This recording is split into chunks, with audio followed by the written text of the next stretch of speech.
I feel really blessed because I'm in good health, and I've had kind of an adventurous life. I was born in 1926. I was the fifth of 5 children born in East Jordan.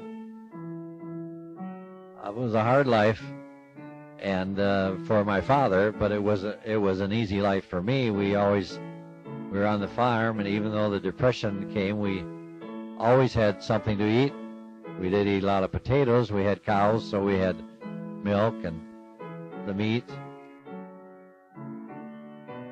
After I was in the Navy, I started college, and I was at Central Michigan University. And when I was 24, I bought my first new bicycle. It was an English 3-speed, and I felt like I had just bought a new car. I had a really good friend in college by the name of Lynn Neal, and he had been in the Air Force during World War II, and I was in the Navy toward the end of World War II. And we started training. We thought, let's just see how far we can go. And so that summer we started out from Michigan, and we bicycled out through Ohio and Pennsylvania. We went on to as far as Maine and saw my cousin Robert Hudson there and his family. This was in 1950. We came back across New York, across by Niagara Falls, and took about 6 weeks. And we just enjoyed it so much, we decided to do it the next summer. We thought there should be a bicycle race from coast to coast across the United States.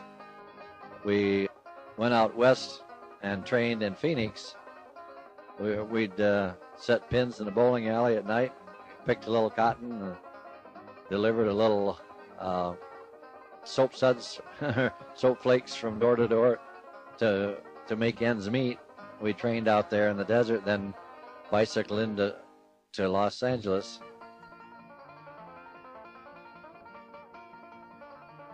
Or in May it was, we left to Los Angeles hoping to make it to New York City in less than 20 days, which was the record at that time.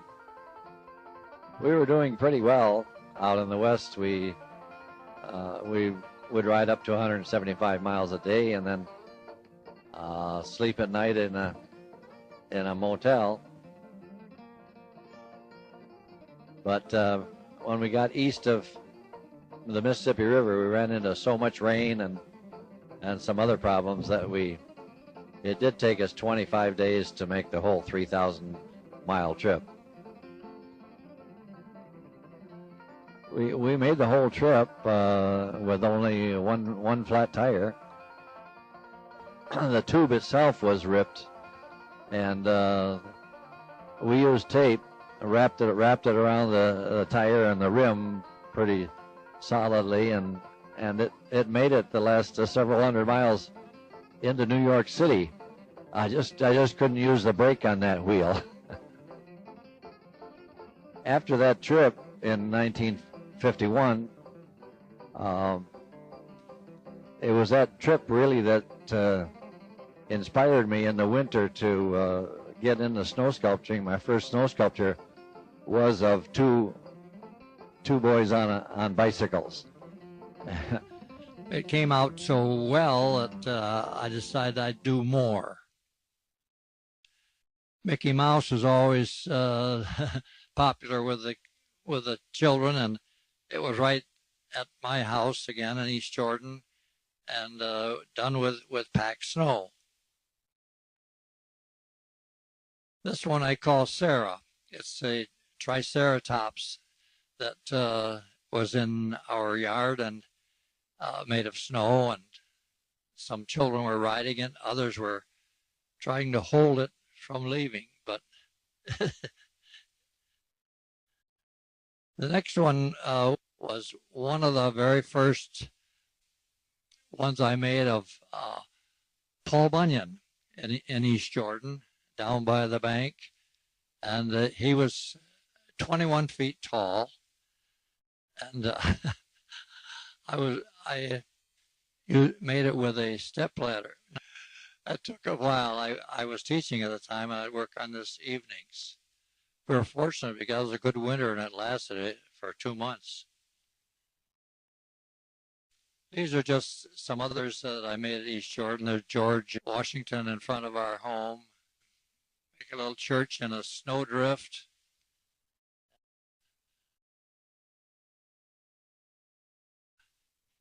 You don't have to really make it look like something. You can be creative. This one I called a funky chicken, a rare bird. Donald Duck, he quacks me up. It was that was a lot of fun. And Snoopy, of course, friends forever. I packed snow and made him in front of our house.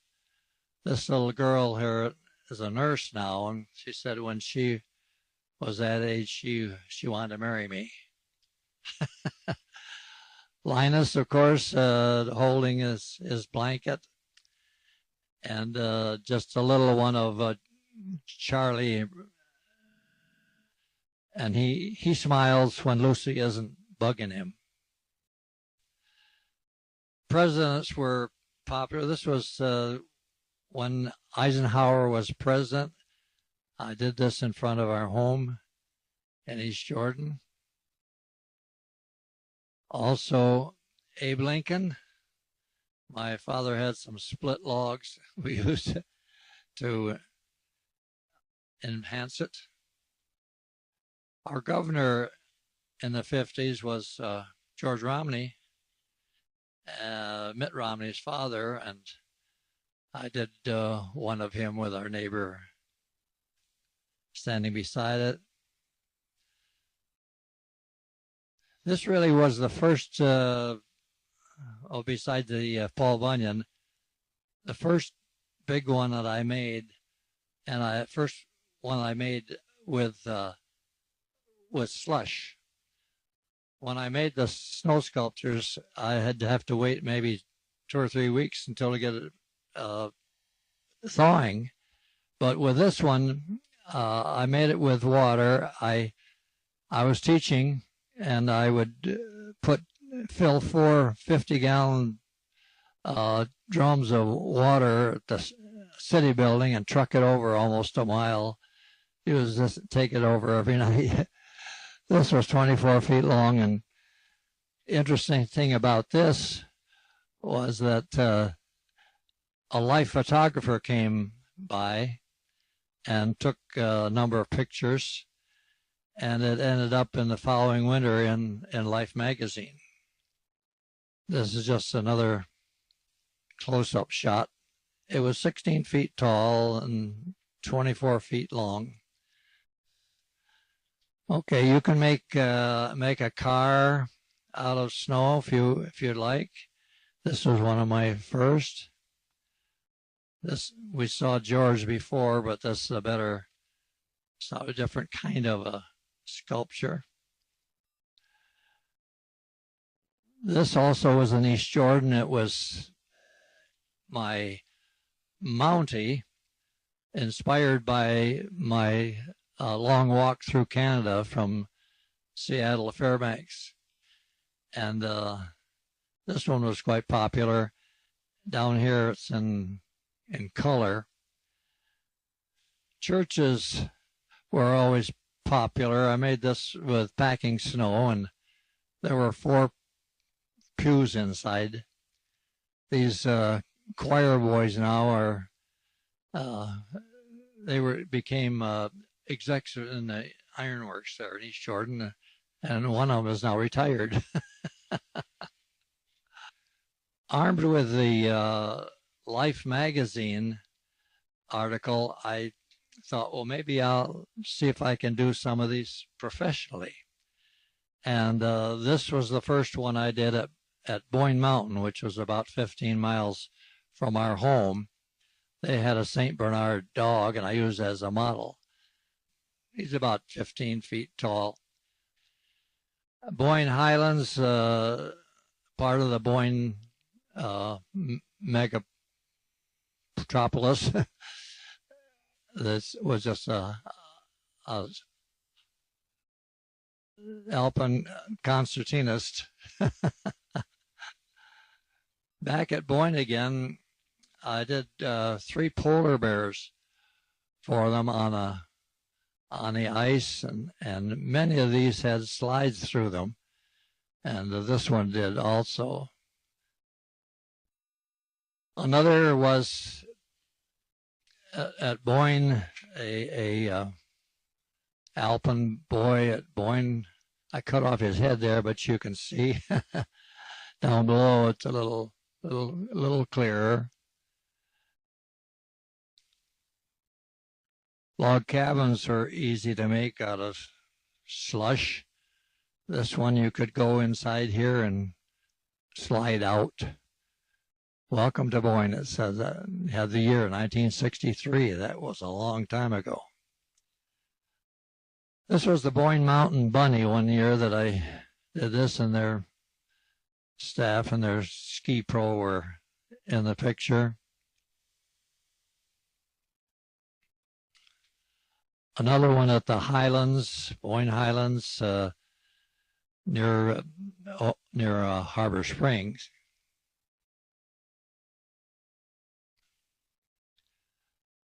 These are just a kind of an assortment here that I want the little ones. There's something fishy about this Valentine. I made this these now are at Houghton Lake, Michigan, where most of my teaching occurred. This says, "Whale you be my Valentine." Another year, I did an Indian here, saying that honoring the American who was here first. Little dinosaurs, little animals are fun, and kids can ride them. I made this at Houghton Lake also. This one's from near the old Methodist church, and it was 2 kids by a Bible. Had 2 Timothy says, "Do your best to present yourself to God as one approved." Some of you might remember this family from the 50s. The show was a big hit on prime time at that. This is, what's his name? The Flintstones, yes. And down below here is a reclining bear, probably one of the biggest I made. But kids would climb in the back of the head and slide out between the legs. That was always a lot of fun for them. Another car was a 1925 Packard that I made at Houghton Lake. That was one of the luxury cars of the 20s. One of my first at Houghton Lake was in 1961. Kennedy was the president at that time, and I had the PT-10, and I put on here, this is the way this 35-year-old bachelor, 4th grade teacher, who didn't own a car, didn't have a girlfriend, and didn't drink, spend his spare time creating something out of the snow God provided. This was honoring Michigan's sesquicentennial, 150 years. I made a Conestoga wagon and being hauled by an ox. And that was my 5th grade class, climbing all over it. Valentines are always popular. This is one I made for my wife, Darlene. It says, "Fly with me."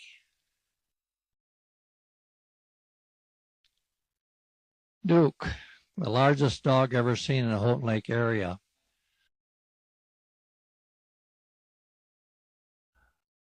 he's got the whole world in his hands. You've heard that song, and so I made a little sculpture to show that. This was very interesting because I had been watching Kathy Lee on the Regis show, and I thought, well, I'll make a riverboat and call it Kathy Lee. So this is the riverboat made out of snow and water, and I sent it to her, and she was kind enough to send me a tape of the program and her picture. It says, "Thank you, Parker. God bless, Kathy Lee." Everybody appreciates a little appreciation. After 3 decades of bitter cold on the Houghton Lake, I moved to higher ground, and this was E.T. E.T. was the first of many facing M55. E.T. phone home. I'd make different ones outside my class window. Another Valentine I made at Houghton Lake by putting the snow onto the side of the building. That was a little bit tricky, but it held for a couple days, and I've got 4 of my students there. The other picture shows another rhino by the school. Probably the oldest car ever made was this 1903 Oldsmobile by Walt's Grand Motel. Young people like space, and I made this little rocket to Mars, and the guy says, "Earthlings, go home." When the Michigan State Spartans won the Rose Bowl, I did this one of their mascot to celebrate that. They beat USC 20-17 that year. And on the lake itself, I did this Ugluk, the Eskimo with his boat. Dopey is one of my favorite characters from Snow White. This was in honor of the Lion King, and over here was a chess piece. Did you know that Bobby Fischer was U.S. champion at 14 and world champion at 29? Another Santa at Houghton Lake, better be nice. And down here is the Pillsbury Doughboy. All of these celebrating Tip Up Town, the winter festival at Houghton Lake. This just shows one of the classes that came out and enjoyed playing on some of my works, and they were kind enough to send a thank you, Mr. Seiler.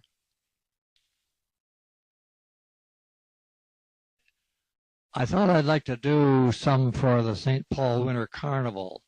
So when I was going through there one time, I asked if they would like some done, and they said, well, we'll give you a place to stay and $15 a day. And the first one I made, I got there and there was no snow, but I used ice chips from their skating rink. This is the St. Paul Winter Carnival, and fortunately, that one was taken by the World Book of 1965 through 85, and they have a picture of it there. So I'm in the World Book. I don't know my name, but I know I did it.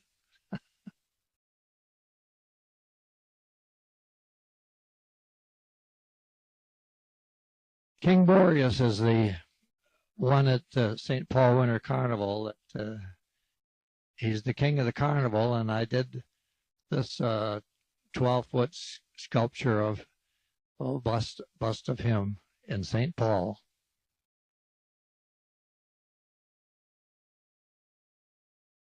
This was the Queen's Court, and I'm standing there also. This is the king and the queen. I'm the one with the balls of ice balls on his feet.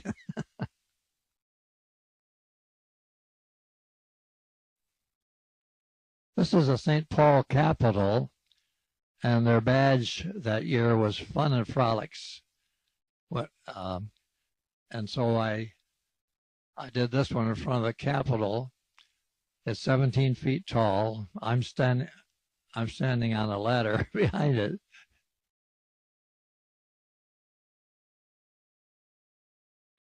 Another one I did at the St. Paul Winter Carnival on Lake Como, where they have the National Speed Skating Championships. Down here is the front of the St. Paul telephone directory, showing one of the snow palaces that I made in St. Paul.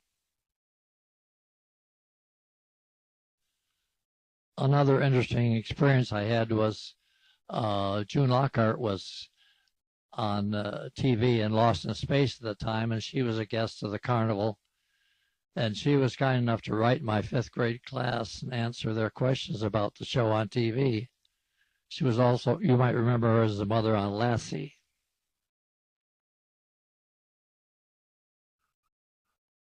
I have 2 assistants on this project. We moved a lot of snow. This was a little snow palace that we made for the Winter Carnival.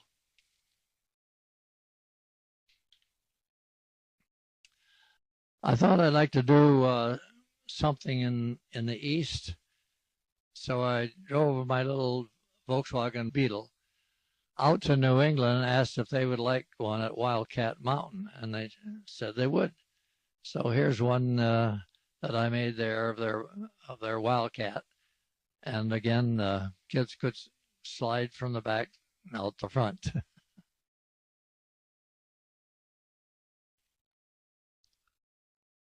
Another interesting thing was I have a cousin that teaches in England.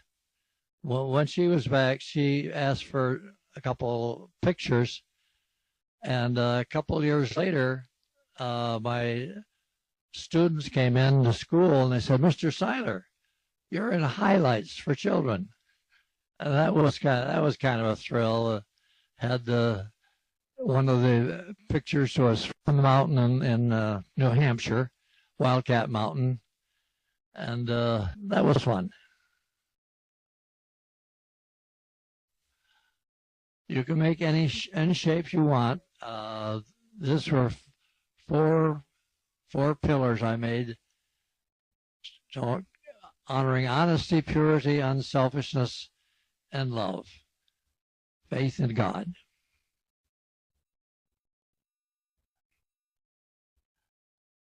One of my favorite characters when I was growing up was Popeye. And as I was driving east, I heard on the radio they were getting several inches of snow in New York City. So I took a little detour and stopped and made this one in Central Park. And I also had Olive, but I lost her.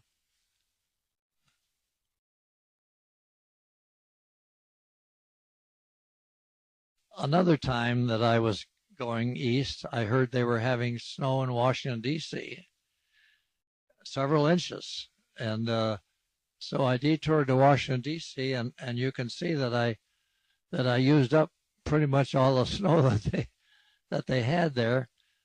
This was called Mirror, Mirror on the Wall, which is the fairest one of all. Rockefeller, Smith, and Goldwater were all vying for the nomination for Republican president.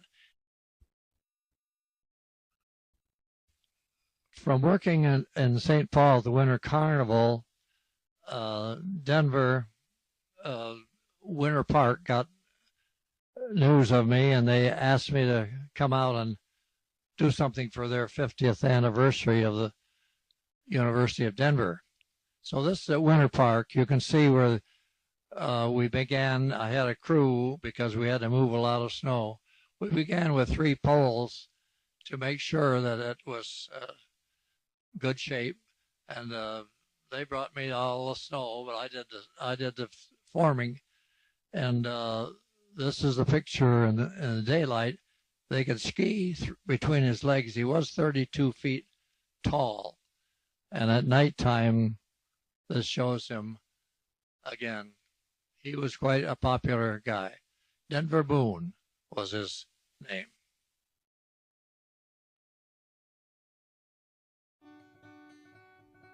Now we divert to my adventures. My friend and I bicycled thousands of miles in the 50s in all of 48 states. Alaska and Hawaii were still territories, but this was the highest point of our trip, 12,000 feet at Trail Ridge Road in Colorado. What a chore to bike up there, but what a adventure to coast for about 6 miles coming down.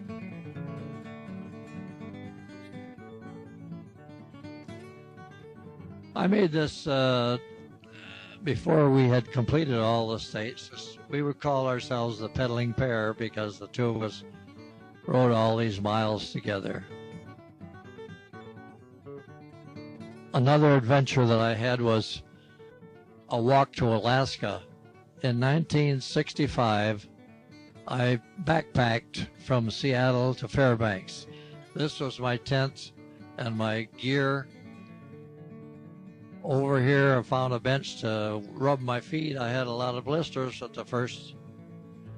And down below here is the hot springs that our soldiers found on the way as they built the Alaska Highway.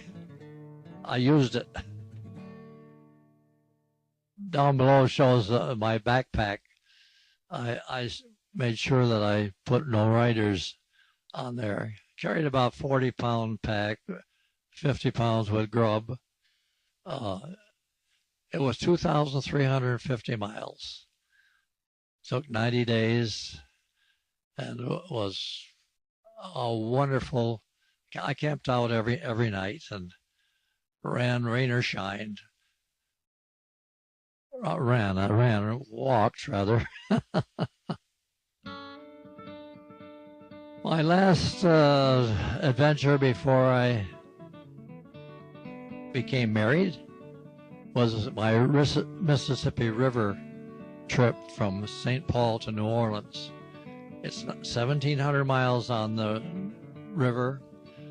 I bought a 12-foot aluminum boat and built a superstructure on it, and I sold shares to about 500 people for $1 share. That helped finance my trip. With their share, they would get 3 reports from the river and a card of the picture of it. Now below here is the oldest or the largest sternwheeler ever on the Mississippi, the Sprague. And that's mine. Cherry Bell is down below, the smallest one.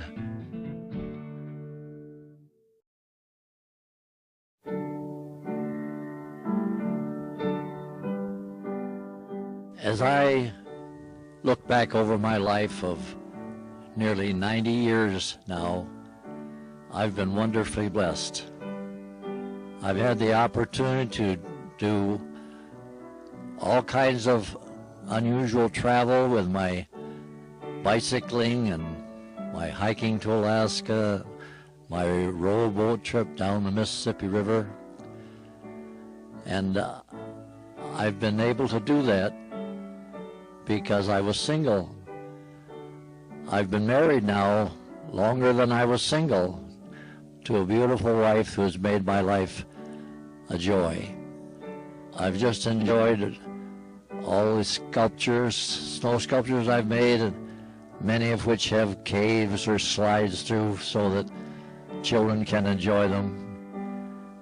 But the glory goes to God, because He has provided the snow and the water and the talent and the energy, and so I give the glory to God.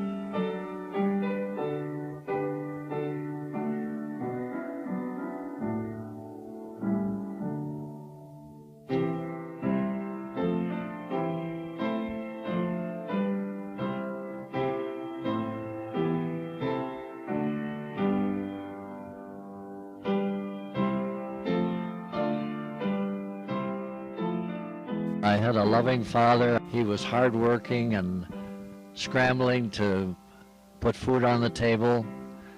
My mother was sweet, and she was one of the most contented women I knew.